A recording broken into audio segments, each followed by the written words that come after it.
તો છોટાઉદેપુરમાં સંદેશ ન્યૂઝના અહેવાલની અસર જોવા મળી છે। સંદેશ ન્યૂઝના અહેવાલ બાદ બ્રિજનું સમારકામ શરૂ કરવામાં આવ્યું છે। બોડેલીના ઓરસંગ બ્રિજ પર સમારકામ શરૂ કરાયું છે। યુદ્ધના ધોરણે ખાડાઓ પૂરવાની કામગીરી તેજ કરાઈ છે તો વાહન ચાલકોએ સંદેશ ન્યૂઝની કામગીરીને પણ બિરદાવી છે। સંદેશ ન્યૂઝે અહેવાલ પ્રસારિત કર્યો હતો છોટાઉદેપુરનો, જ્યાં બ્રિજ ઉપર મસમોટા ખાડા પડેલા હતા। ખખડધજ હાલતમાં બ્રિજ હતો।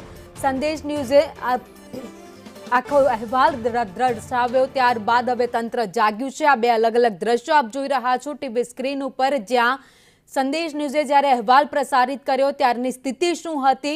મસમોટા ખાડા હતા, વાહન ચાલકોને ત્યાંથી જવું પડે એ પણ મુશ્કેલ હતું। જીવના જોખમે લોકો આ રસ્તો પ્રસાર કરી રહ્યા હતા, વાહનો અહીંયાથી જઈ રહ્યા હતા। જોકે પ્રસારિત કરવામાં આવ્યો અહેવાલ, ત્યારબાદ તંત્ર સફાળું જાગ્યું અને કામે લાગી ગયું અને હવે અત્યારે જે બ્રિજ ઉપર ખાડા પડેલા છે અને પૂરવાની કામગીરી ચાલી રહી છે।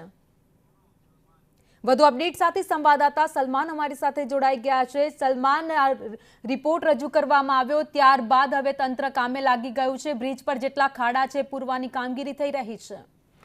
ભાવિની, બિલકુલ આપણે જણાવ્યું કે બોડેલી તાલુકામાંથી ઓરસંગ અને મેરિયા જે બ્રિજ જે છે તે પસાર થાય છે। આ બ્રિજ જે છે છેલ્લા કેટલાક સમયથી જર્જરિત હાલતમાં હતા અને આ બંને જે બ્રિજો જે છે તેની પેરાફિટ જર્જરિત હાલતમાં હતી। ખાસ કરીને આ જે બ્રિજ પર મસ્ત મોટા ખાડા પડ્યા હતા, જેને લઈને સંદેશ ન્યૂઝે ગઈકાલે જે રીતે અહેવાલ પ્રસારિત કર્યો અને અહેવાલ બાદ વહીવટી તંત્ર જે છે તે સફાળું જાગ્યું છે। આજે સવારના સમયથી જ વહીવટી તંત્ર દોડતું થયું છે અને યુદ્ધના ધોરણે જે ખાડા પૂરવાની કામગીરી જે છે તે કરાઈ રહી છે, જેને લઈને વાહન ચાલકોને રાહત અનુભવી છે અને ખાસ કરીને વાહન ચાલકો સંદેશ ન્યૂઝનો આભાર માન્યો છે।